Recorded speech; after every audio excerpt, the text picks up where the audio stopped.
یہ حضرت جبرائیل ہی سے یہ میں نے آپ سے کہانی کہا، یہ حقیقت ہے۔ روایت ہے کہ رسول خدا تمام بنی آدم کے بھی سید ہیں اور میرے بھی سید ہیں، یعنی سید یعنی آقا۔ یہ ہماری روایات میں ہے، اس کا مجھے نہیں پتا اہل سنت روایت میں ہے یا نہیں، کہ جب بھی جبرائیل رسول خدا کے سامنے آتے تھے تو ایسے بیٹھتے تھے جیسے غلام آقا کے سامنے بیٹھتا ہے۔ اس کے علاوہ بہت ہے، اب میرے خیال میں اتنا کافی ہے، وقت آ رہا ہے، اس میں آپ کی مرضی ہے آپ اس سے کتنا مزید حاصل کرنا چاہتے ہیں۔ اب یہ حقیقت ہے، ایسے چل رہا ہے۔ ایک سیکوینس کیا آ جاتا ہے، اب یہ کہانی لکھنے والوں نے لکھا ہے، اب جبرائیل آیا ہے اور جبرائیل آ کے کہہ رہا ہے اقرا۔ جی رسول کیا کہتے ہیں؟ ما انا بقارئ، میں پڑھ، مجھے تو پڑھنا نہیں آتا۔ اس کے بعد میں روایت کے الفاظ پڑھوں گا، ابھی صرف وارد ہونے سے پہلے کے طور پہ میں مقدمہ پیش کر رہا ہوں۔ اس کے بعد جبرائیل نے رسول خدا کو پکڑا، دبایا، دبوچا، اتنا کہ رسول خدا کی جان نکل نہیں رہی تھی۔ حتی بلغنی الجہد، یہ بخاری کے الفاظ کہ میں جام بے لب ہونے لگا، ارسلنی چھوڑ دیا، پھر کہا پڑھ۔ رسول خدا نے کہا مجھے پڑھنا نہیں آتا۔ یا تو جبرائیل کو نہیں پتا تھا کہ رسول کو پڑھنا نہیں آتا، بھائی جسے پڑھنا نہیں آتا اسے کیسے کہہ سکتے ہیں پڑھ؟ اور پھر پڑھانے کا طریقہ شاید یہ جو آج کل قرآن پڑھاتے ہیں انہوں نے جبرائیل سے سیکھا ہے۔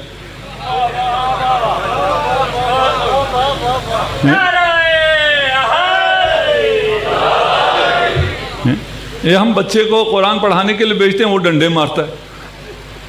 الرحمن علم القرآن، خدا کہتا ہے رحمان قرآن کی تعلیم دیتا ہے نا۔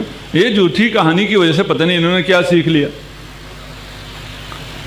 پھر دبوچتا ہے، پھر چھوڑتا ہے، پھر دبوچتا ہے، پھر پھینکتا ہے، بالآخرہ رسول خدا پڑھ لیتے ہیں۔ اب کون آقا ہے، کون غلام ہے، کون استاد ہے، کون شاگرد ہے، کس کا مقام بلند ہے، کس کا مقام پست ہے۔ آپ ایک فوجی شہر میں رہتے ہیں، جی ایچ کیو ابھی تک آپ کے پاس ہی ہے، کچھ عرصے میں شاید آ جائے گا ہماری طرف۔ یہاں ایک جنرل ہو اور ایک صوبیدار ہو۔ ایک دن صوبیدار کو یہ مل جائے، وہ جنرل کو پٹخنا شروع کرے پڑھ، اور جنرل جنرل رہے، صوبیدار صوبیدار رہے، اور اس کے بعد بھی اس کو پھر پڑھنا آ گیا۔ اس کہانی کے مطابق رسول خدا کو پڑھنا آ گیا، پڑھنا شروع کر دیا۔ عقیدہ کیا ہے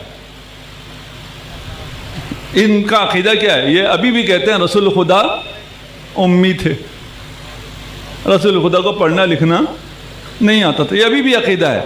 بھائی جبرائیل نے اتنا ٹارچر کیا، ٹارچر کرنے کے بعد پڑھنا آ گیا نا؟ کہتے ہیں نہیں، پڑھنا نہیں آیا۔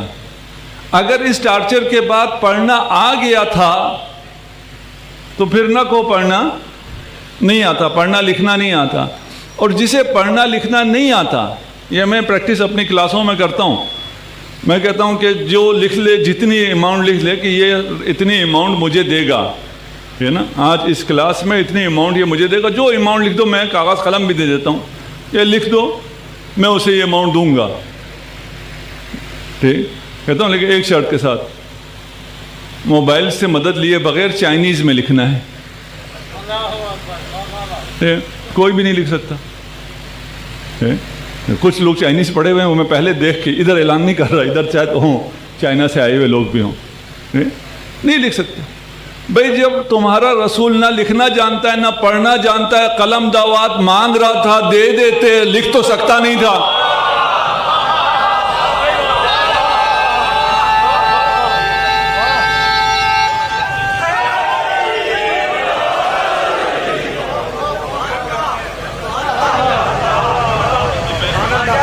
تو یہ جو جھوٹ چل رہا ہوتا ہے اسے صرف تھوڑی دیر دیکھنا ہوتا ہے، تھوڑا سا نیوٹرل ہو کے اگر اسے پڑھنا شروع کرے سب کو سمجھ میں آتا ہے یہ جھوٹ چل رہا ہے بھائی، یہ اس کے ساتھ جا نہیں رہا، یہ پڑھنا آ گیا، پڑھنا نہیں آتا، لکھنا آتا ہے، لکھنا نہیں آتا، جسے لکھنا نہیں آتا اسے قلم دوا دینے میں جان جا رہی ہے۔ یہ کہانی آپس میں جوڑ نہیں رہی، کوئی مسئلہ ہے۔ تو یہ مسئلہ کیا ہے؟ یہ روایت اگر ہم دیکھیں اس کو تو اس روایت کا اگر راوی زہری ہے اور ایک نام میں بھول گیا، اس کے بعد حضرت ام المومنین عائشہ ہیں، زہری اور کون تھا؟ زبیر تھا میرا خیال، دیکھ لیتا ہوں اس میں لکھا ہوا ہے۔ اچھا یہ واقعہ کب کا ہے؟ بعثت کا ہے۔ بعثت کے وقت ام المومنین کی عمر کیا تھی؟ جو یہ واقعہ نقل کر رہے ہیں اس وقت ان کی عمر کیا تھی؟ -13۔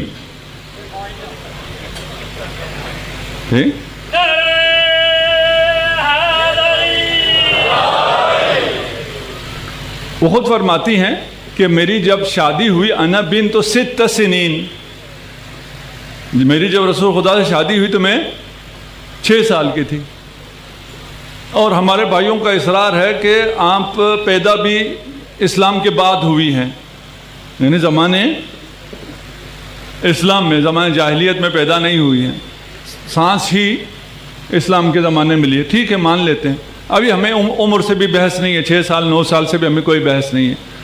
یہ یقینی ہے کہ اس وقت یا نہیں تھی یا -13 تھی یا بہت کم 2-4 سال کی تھی، تو انہوں نے خود تو نہیں دیکھا۔ جب انہوں نے خود نہیں دیکھا تو انہوں نے یہ واقعہ نقل کیسے کر دیا؟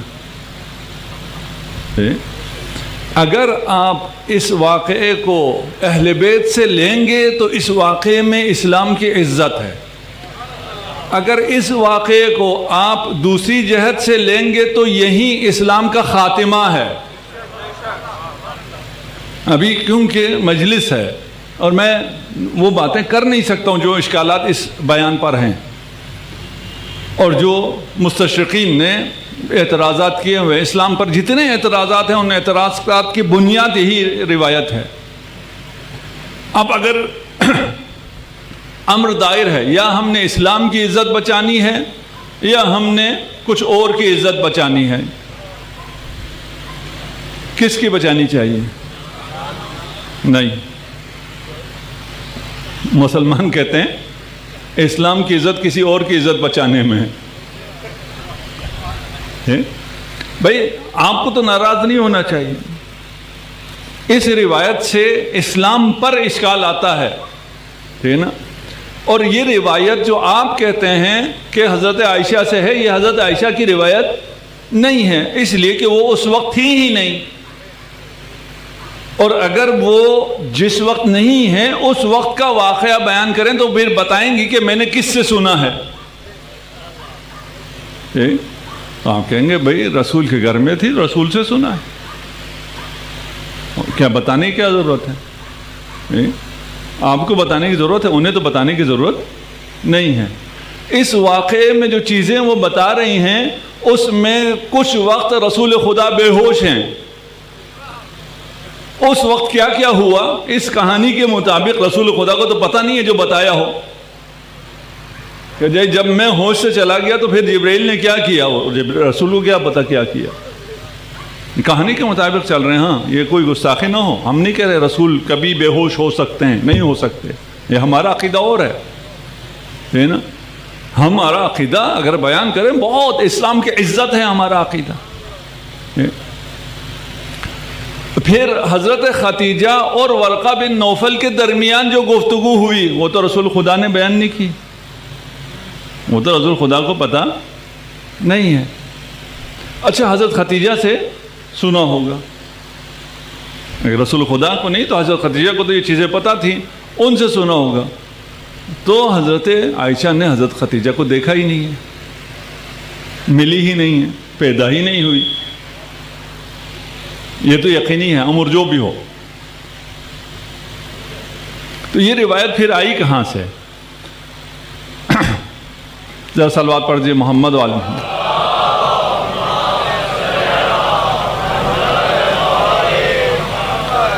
ایک بہت بڑی مشکل میں حل کرنے جا رہا ہوں اور اپنے بھائیوں کی مشکل حل کر رہا ہوں۔ یہ خواہ الزام ہے ام المومنین پر۔ اسلام میں جو ایک رسول کے بعد ایک خلافت قائم ہوئی خلفاء کی، اس کے بعد پھر بنی امیہ کی خلافت قائم ہوئی، اس کے بعد بنی عباس کی، ایک اور خلافت بھی ہے۔ وہ کون سی ہے؟ وہ عبداللہ ابن زبیر کی، زبیریوں کے خلاف۔ معمولاً اس کا ذکر کم آتا ہے۔ اس دوران بہت کچھ ہوا ہے۔ اب تاریخ ہے اور میرا یہ موضوع نہیں ہے، میں صرف آپ کو ہنٹ دے کے جا رہا ہوں۔ اگر آپ کتابوں میں ام المومنین کے بارے میں پڑھیں تو بہت سی عجیب سی روایتیں بھی مل جاتی ہیں جو کہ کوئی رسول کا چاہنے والا یا ام المومنین کا چاہنے والا اسے نقل نہیں کرتا، لیکن وہ ہے۔ بھئی اتنی عقیدت جن مسلمانوں کو ہو وہ یہ ایسی باتیں نہ کرتے، تو یہ کیا ہوا ہے؟ یہ آپ نے دیکھا ہے کچھ لوگ کچھ وقت پسندیدہ ہوتے ہیں، کچھ وقت ناپسند ہو جاتے ہیں۔ کچھ کو خود لاتے ہیں اور پھر خود ہی ان کو اڈیالہ بھی بھیج دیتے ہیں۔ یہ ہوتا رہتا ہے، سیاست کا حصہ ہے۔ ابھی میرے پاس وقت نہیں ہے، اس کو جا کے دیکھ لیں گے۔ ان ادوار کو میں نے بتا دیا، ان ادوار میں یہی ہوا ہے، کبھی پسندیدہ رہے کبھی ناپسند ہو گئے۔ وہ چیزیں پھر یہ جو جھوٹ چل رہا تھا، یہ بہت سارا جھوٹ چل رہا تھا، اس میں سے ادھر ادھر نسبت دے دی گئی اور جو کمپائل ہوا اس میں رہ گیا۔ یہ روایت آئی کہاں سے ہے؟ یہ میں تھوڑا سا آرام سے بھی اس لیے بول رہا ہوں کہ یہ پھر آرام سے سننے کی باتیں ہیں تاکہ بات سمجھ میں آ جائے۔ سمعت عبداللہ ابن زبیر یقول لعبید بن عمیر اللیثی حدثنا یا عبید کیف بدأ رسول اللہ صلی اللہ علیہ وآلہ بالنبوہ۔ اب عبداللہ ابن زبیر آپ کو معلوم ہو گیا کون ہے؟ اس کی خلافت قائم ہوئی مکہ اور مدینہ میں یزید کے ایام میں۔ کیوں؟ اس لیے کہ یہ گیا دمشق اور دمشق جا کے اس نے کچھ مطالبات کیے، اس کے مطالبات پورے نہیں ہوئے تو واپس آ کے اس نے کہا یہ تو بڑا کافر ہے، فاجر ہے، یہ زانی ہے، شرابی ہے۔ جب حسین کہہ رہے تھے تو اس وقت تم کہاں تھے؟ ہے نا، اس وقت یہ شرابی نہیں تھا، اس وقت انہوں نے اس کی بیعت کی ہوئی تھی۔ جب پیسے نہیں ملے، مطالبات پورے نہیں ہوئے، یہ خلاف ہو گیا۔ اب یہ عبداللہ ابن زبیر عبید بن عمیر سے کہہ رہا ہے کہ مجھے بتاؤ وحی کا آغاز کیسے ہوا۔ یہ عبداللہ ابن زبیر عبید سے صحابی بھی نہیں ہے، تابعی ہے۔ عبید سے کیوں پوچھ رہا ہے کہ وحی کا آغاز کیسے ہوا؟ اس کا اپنا جو جس کا نام میں بھول گیا تھا، اس کا نام کیا تھا؟ عروہ ابن زبیر آ گیا ذہن میں، ٹھیک۔ زہیری عروہ حضرت عائشہ، جو یہ روایت بخاری میں ہے، اس کی سلسلہ سند یہ ہے۔ عروہ ابن زبیر عبداللہ ابن زبیر کا بھائی ہے۔ حضرت عائشہ عبداللہ ابن زبیر کی خالہ ہے۔ یہ صحابی ہے، وہ زوجہ رسول ہے۔ یہ زوجہ رسول کو چھوڑ کے، اپنے بھائی کو چھوڑ کر کسی عبید سے پوچھ رہا ہے کہ وحی کا آغاز کیسے ہوا۔ بات پہنچ رہی ہے انشاءاللہ؟ جی تھوڑا سا آرام سے ساتھ سے چلیے گا۔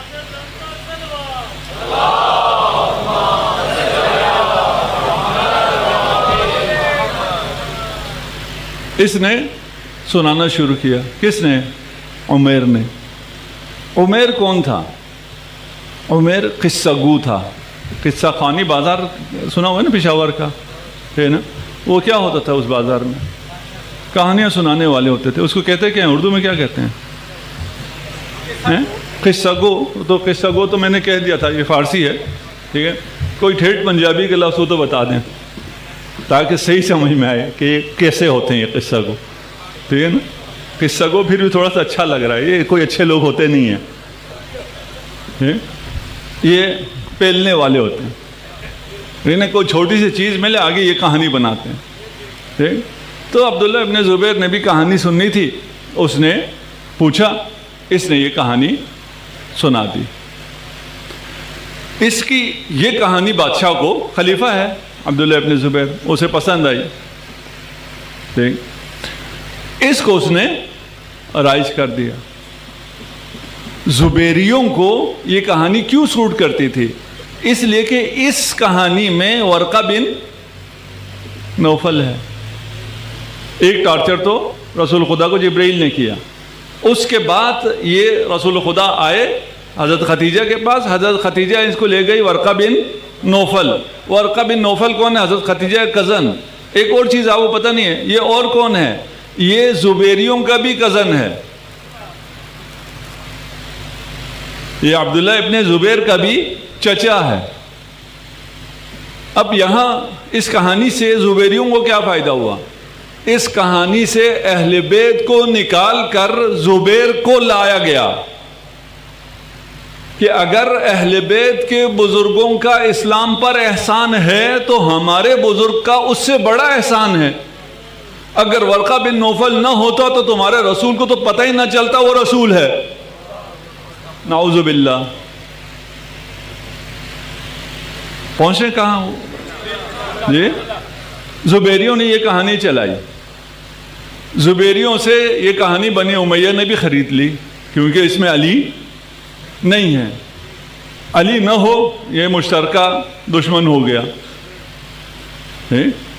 اس ابتدائی وحی سے علی اور خاندان رسالت کے افراد کو نکال دیا. یہ بنی امیہ کے بھی حق میں تھا.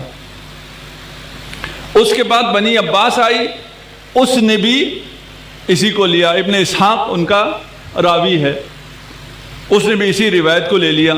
اس میں ان کا بھی فائدہ تھا. کیوں؟ اس لیے کہ اس میں سے علی باہر ہے, ابو طالب کا ذکر نہیں ہے. اس طرح یہ روایت اسلام کی رسمی روایت بن گئی. جو روایت اسلام کے خلاف ہے وہ اسلام کی رسمی روایت بن گئی. اب اگر ورقہ بن نوفل کو تھوڑا سا پہچاننا ہوگا, تھوڑا سا پتہ چل گیا آپ کو کہ یہ زبیریوں نے اسے پروموٹ کیا یہ بتانے کے لیے کہ ہمارا احسان ہے. صحیح بخاری میں دو روایتیں ملتی ہیں. ایک کہتے ہیں ورقہ بن نوفل اندھا تھا اور وہ انجیل کو عبرانی میں لکھا کرتا تھا. دوسری روایت ہے ورقہ بن نوفل اندھا تھا اور وہ انجیل کو عربی میں لکھا کرتا تھا. پہلے تو فیصلہ کر لو عبرانی میں لکھتا تھا یا عربی میں لکھتا تھا. ایک فیصلہ کرنا پڑے گا نا. ٹھیک, چلیں یہ فیصلہ کر لیا. ہم نے ان سے پوچھا, انہوں نے کہا جی عربی میں لکھتا تھا. اس سے اگلی مشکل ہے اندھا لکھتا کیسے تھا؟ بھائی اندھا تھا, اندھا کیسے لکھتا تھا؟ وہ جب کہانی بنانی ہو تو بنائی کس نے ہے؟ عبید نے ہے. اس نے تو کہانی بنانی تھی نا. اس زمانے میں چیٹ جی پی ٹی تھا نہیں کہ کہانی اسے دے دو وہ بتا دے یار یہ سیکوینس ٹھیک ہے یا ٹھیک نہیں ہے.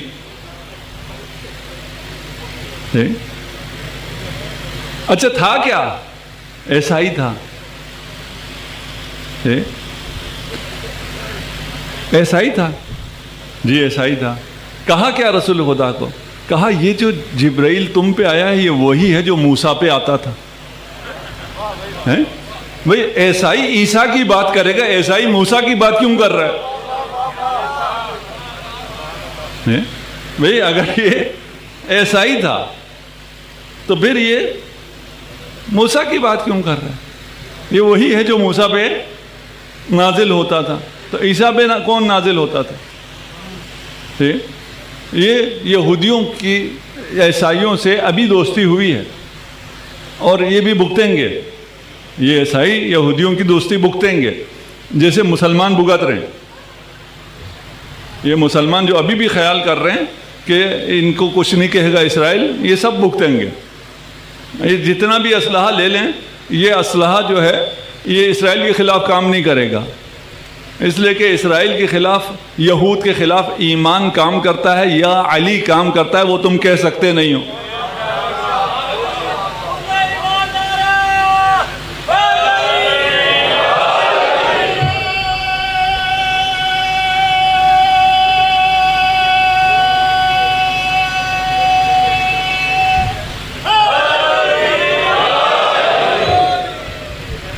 اچھا، یہ عبید نے یہ کہانی لی کہاں سے؟ تو اگر آپ یہ ناول پڑھتے ہو، کہانی پڑھتے ہو، ڈرامے دیکھتے ہو، فلان کرتے ہو، تو یہ کوئی سب اکثر ایک دوسرے کا چربہ ہوتا ہے. ایک وہاں چل رہی ہوتی ہے، اس کو تھوڑا سا ادھر ادھر کر کے یہاں کوئی فلم بن جاتی ہے، ڈرامہ بن جاتا ہے، ناول آ جاتا ہے. یہ ایک قدیس ہے، قدیس اگسطینیوس، یہ اس کا قصہ ہے. یہ ان کتابوں میں پہلے سے موجود ہے. وہ تھا، اس سے کوئی گناہ ہو گیا تھا، اس سے کہا 3 دفعہ، اس سے کہا پڑھ، اسے ٹارچر کیا، اس ٹارچر کے بعد وہ ٹھیک ہو گیا. اس کہانی کو اس نے لا کر رسول خدا پہ فٹ کر دیا. اب تو پتہ چلا نا یہ ہے قصہ کو. بھئی اینن یہی چیز 3 دفعہ ہی کیوں کہا ہے؟ یار جبرائیل کے پاس ایسی پاور ہونی چاہیے تھی کہ 1 دفعہ ہی سکویز کرتا اور رسول کو پڑھنا آ جاتا. یہ 3 دفعہ کیوں ہوا؟ اس لیے کہ پچھلی کہانی میں 3 دفعہ ہے. جس کہانی سے کا یہ چربہ ہے وہاں 3 دفعہ ہے، یہاں بھی 3 دفعہ ہے. 3 دفعہ کے بعد وہاں بھی پڑھنے کا ہے، وہاں بھی اقرا ہی ہے، وہ کتاب پڑھ ہے، یہاں بھی پڑھنے سے تعلق ہے. ہماری روایت کیا ہے؟ اہل بیت کی روایت کیا ہے نا؟ اہل بیت کی روایت یہ ہے کہ جب رسول خدا پر وحی نازل ہوئی تو شیطان کی چیخ بلند ہوئی. جب رنت الشیطان کو علی ابن ابی طالب نے سنا، علی غار حرا میں رسول کے ساتھ تھے. جب پہلے وحی ہو رہی تھی، رسول کو شک نہیں ہوا، ممکن نہیں ہے رسول کو شک ہو. علی ابن ابی طالب نے بھی وہی سنا جو رسول نے سنا.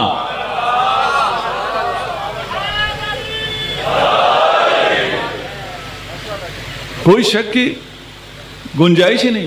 وحی قلب پر نازل ہوتی ہے. جو چیز آپ کے دل میں بیٹھ جائے، وہ کیوں کہتے ہیں ان مجلسوں میں مت آؤ؟ اس لیے کہ آپ کی باتیں ان کے دل میں بیٹھ جاتی ہیں، اور جو دل میں اتر جائے پھر شک نہیں ہوتا. جو مرضی آپ نے کہا ہو اور جو مرضی آپ نے سکھایا ہو، پہلے آپ کی باتیں دل میں اتر جاتی ہیں. یہ جو ہماری عام سی بات دل میں اتر جاتی ہے تو اس کو پھر شک نہیں ہوتا. لوگ جوک تر جوک آ رہے ہیں مکتب اہل بیت کی طرف، تو جو خدا نے رسول کے دل پر اتارا ہو اس میں رسول کو شک ہو جائے. وحی کانوں سے نہیں سنا جاتا، وحی کو آنکھوں سے دیکھا نہیں جاتا، وحی کو پورے وجود سے لیا جاتا ہے. قلب وجود کو کہتے ہیں، دل کو نہیں کہتے، اس مرکز وجود کو کہتے ہیں. جیسے آپ کو اپنے ہونے میں شک نہیں ہو سکتا، اس سے بڑھ کر رسول کو وحی میں شک نہیں ہو سکتا. کون تھا یہ ورقہ بن نوفل جس کو اتنا بڑا کیا گیا ہے؟ تاریخ میں اگر آپ پڑھیں تو عجائب ہیں. ورقہ بن نوفل کی بہن کو پتا تھا کہ عبداللہ سے محمد نے پیدا ہونا ہے. یہ کہانیوں میں یہ بھی ہے. اور پھر ورقہ بن نوفل کی بہن کو جب پتا چلا کہ حضرت عبداللہ کی تو حضرت آمنہ سے شادی ہو گئی، تو انہوں نے آفر کی کہ نہیں، آپ شادی کے علاوہ بھی مجھے تھوڑا ٹائم دیں. اس لیے کہ مجھے پتا ہے آپ کے صلب میں کون سا نور ہے، وہ میں لینا چاہتی ہوں. نعوذ باللہ. میں بہت لفافے میں بیان کیا، اس سے زیادہ بیان نہیں کر سکتا. وحی کے موقع پر، اس سے پہلے آپ نکاح کے موقع پہ حضرت خدیجہ کے ورقہ بن نوفل ہے، اور بہت سی جگہوں پر ہے. ہماری روایت کیا کہتی ہے؟ ہماری روایت، ہماری تاریخ، اہل بیت کہتے ہیں ورقہ بن نوفل سرے سے مکہ میں تھا ہی نہیں. ورقہ بن نوفل تھا لیکن شام میں ہوتا تھا ہی نہیں ہے. وحی جب اتری ہے اس زمانے میں ورقہ بن نوفل کو پہلے ثابت کرو یہ مکہ میں تھا. یہ بہت بڑا چیلنج ہو گیا نا. ساری کہانی ختم ہو گئی. ایک آدمی کا وجود ثابت نہیں ہے کہ وہ مکہ میں ہے، وہ تصدیق کرنے والا ہو گیا. ہمارا کیا عقیدہ ہے؟ کفا باللہ شہیدن، گواہی کے لیے کسی ورقہ کی ضرورت نہیں ہے. اے رسول، اے محمد، تیری رسالت کی گواہی کے لیے میں کافی ہوں، اور وَمَنْ عِنْدَهُ عِلْمُ الْكِتَابِ.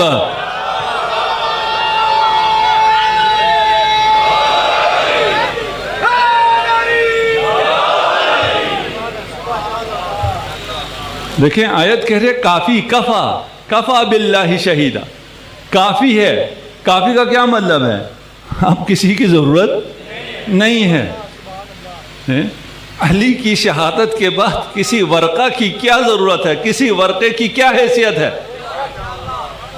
یہ ہم نہیں کہہ رہے، یہ قرآن کہہ رہا. صلوات پڑھ دیں محمد و آل محمد.